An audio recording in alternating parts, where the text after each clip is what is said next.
تقول بالإقامة يعني شنو تقول بالإقامة بالتشهد؟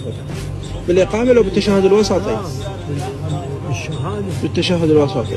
الإقامة والأذان ما أقول اسم فاطمة. نعم.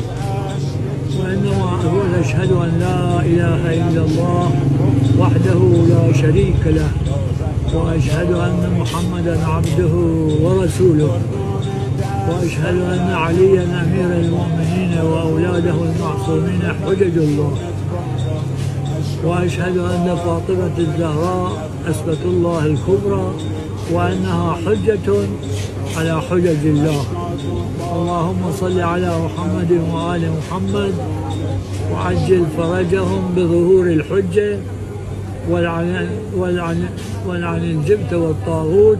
السلام عليك أيها النبي ورحمة الله وبركاته. السلام علينا وعلى عباد الله الصالحين.